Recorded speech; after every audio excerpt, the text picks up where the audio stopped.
அருட்பெருஞ்சோதி அருட்பெருஞ்சோதி தனிப்பெரும் கருணை அருட்பெருஞ்சோதி எல்லா உயிர்களும் இன்புற்று வாழ்க கொல்லா நெறியே குவலயமெல்லாம் ஓங்குக.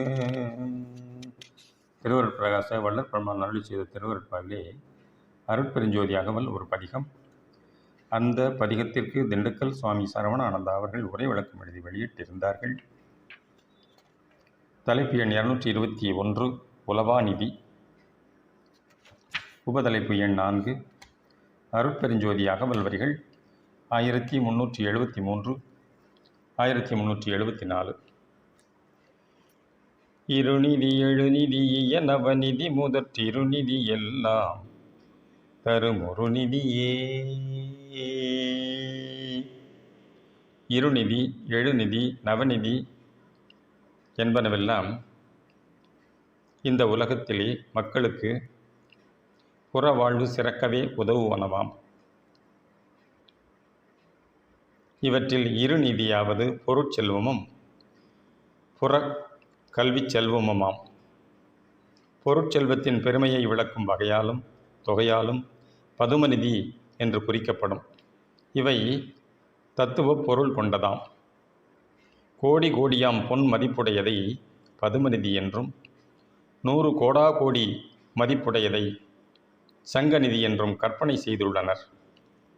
இவ்விருவகை நிதியின் நிறைவு பெற்றவன் தேவேந்திரனாவான். சாதாரணமாய் பொன்பொருளே மக்களுக்கு பெருஞ்செல்வமாக இருக்கின்றது. இந்த இரு என்பதற்கு பெரிய என்ற பொருளோடு இருத்தல் என்ற செயலையும் உணர்த்துவதாம். இப்பற்றால் மேலும் மேலும் பிறப்பு வளர்ந்து இவ்வுலகிலேயே உழன்று கொண்டிருக்கும்படி செய்துவிடுவது இவ்விருநிதி. மேல் எழுநிதி என்பதுதான் அகக்கல்வி அறிவு செல்வம். இதில் சிறந்தது 7ஆம் நிராதாரத்திலங்கும் கடவுள் ஞானமாகிய உண்மை செல்வமாம். இது ஆறறிவு நிறைவேறி மேல் விளைவுற்று திகழ்வது. கற்றதனால் ஆயபயன் கடவுளை அறிந்தடைவதுதானே. அடுத்து நவநிதி எனப்பட்டுள்ளது. இது இயல் நவநிதி என்று குறிக்கப்படுகின்றது. கடவுளான்ம நிலை நவமணி பெரணவவிடத்து நவநிலை சித்திகளை தந்து உலகம் மதிக்க விளங்கச் செய்வதாம். ஆனால் இவைகள் எல்லாம் நம் அருட்பெருநிதிக்கு சிறிதும் ஒப்பாகாதாம். இவ்வருள் நிதி ஒன்றே உலகரி நிதிகள் திருநிதிகள் யாவையும் தருவதாகும். மற்ற எந்த ஒரு நிதியாலும் அருள் நிதியை பெற முடியாதாம். ஆகவே இவ்வருட்பெரும் ஜோதி நிதியையே நம் குறிக்கோளாய் கொண்டு சுத்த சன்மார்க்கத்தில் வாழ்ந்தால் திருவருளும்